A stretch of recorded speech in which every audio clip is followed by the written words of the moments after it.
Before you got with Dre, wasn't Puffy interested in working with you also? Yeah, Puff. I was running around with Puff for a minute, but we was just partying, man. Puff liked to party. I started kicking it with Diddy, right? I ran around with Diddy for 2 years, damn near.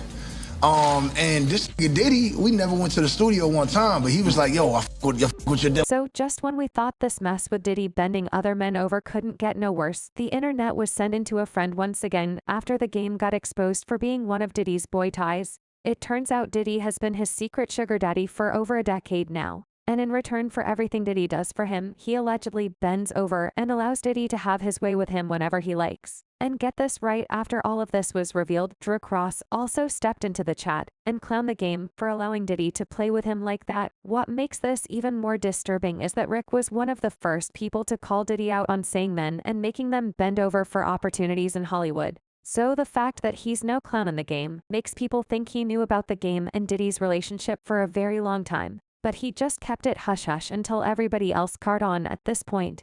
The entire industry needs a factory reset, because every one of them has been in on it the whole time. Now, for those of y'all who don't know the game, and Rick Ross have been going at it for a few days now after the game released Diss Track Freeway's Revenge, taking shots at Rick unprovoked. A lot of people thought he initially released this diss track to show his support for Drake, since Rick Ross is one of the people who have been on Drake's neck during this whole feud.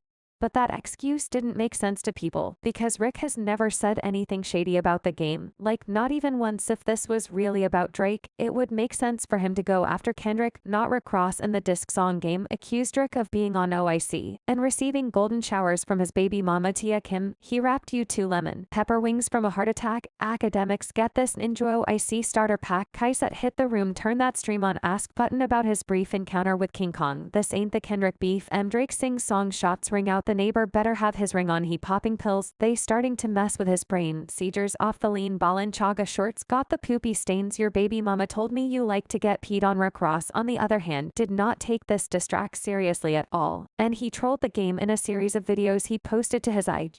You niggas don't want to eat? You niggas don't want to eat? Must not. Starving. You niggas starving.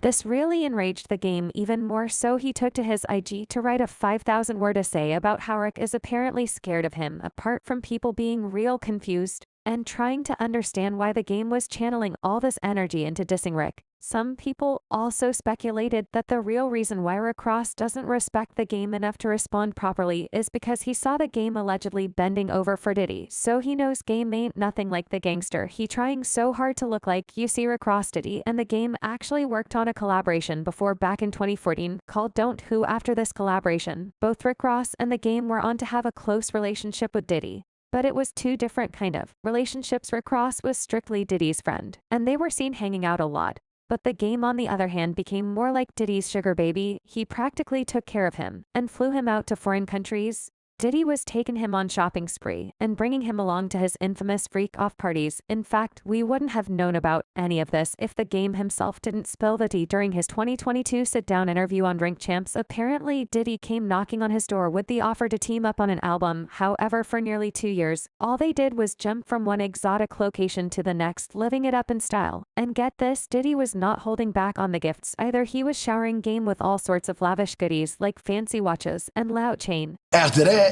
I started kicking it with Diddy, right? I ran around with Diddy for 2 years, damn near.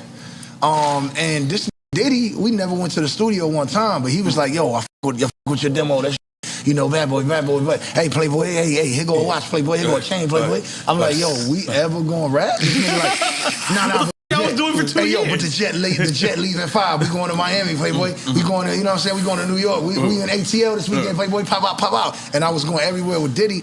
And then earlier this year, Games won by Vlad TV for another chat, right after all those crazy allegations about Diddy started making their rounds. And once again, he brought up that whole saga about spending 2 years with Diddy, except this time, he revealed that instead of working on music like they originally planned, he and Diddy just partied for 2 whole years. And where were they doing all this partying, you might ask? Atlanta, of all places. Before you got with Dre, wasn't Puffy interested in working with you also? Yeah, Puff. I was running around with Puff for a minute, but we was just partying, man. Puff liked to party.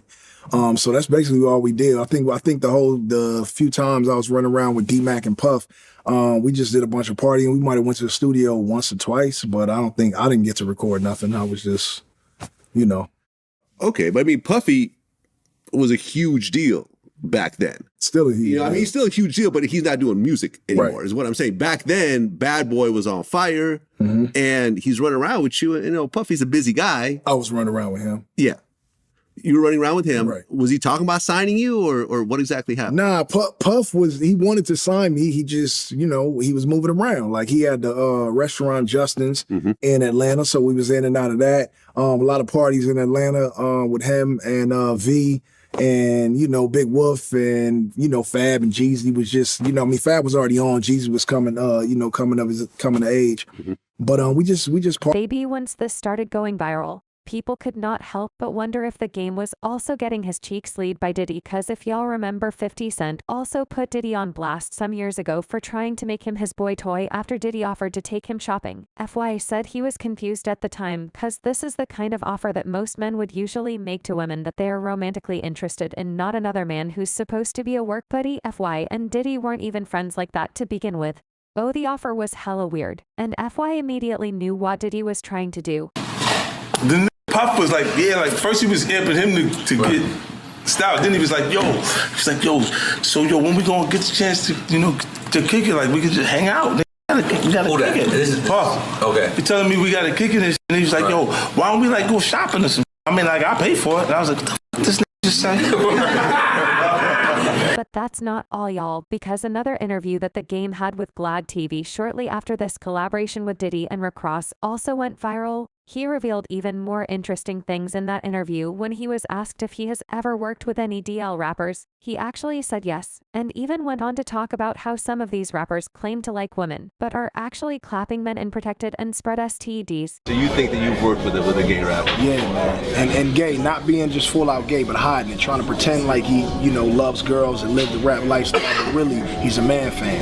So that in the closet is real scary, you know what I'm saying? So we got to get into the seriousness of it, and it's just not fair to, other people. And then that shit spreads because that girl that you might be fooling might leave you and go find another dude who ain't gay, give him the disease, and he go cheat. Now when it comes to Rick Ross knowing about Diddy Clap in the game, he didn't explicitly mention the game's name. But he revealed that in his 2009 song Magnificent that Diddy Total was a boy group that was under Diddy's record label Bad Boy Entertainment. He rapped, I made a transition from the thieves to the biggest executive DJs ever seen. The game never changed, money still a focal, but it's time to the game like Puffy did Total. This whole situation is really messed up, and it really shows you the kinds of things that these rappers are doing to each other in the industry. As usual, people had their own thoughts about this, like this person who said 50 turned down the shopping spree. And obviously the game did not. We all know what comes with those shopping spree. Another person said, do y'all honestly believe game wasn't compromised by the diddler? These men get victimized and begin to tattoo their entire bodies to mask the shame. Look at Bieber and the others. Take from that what you will.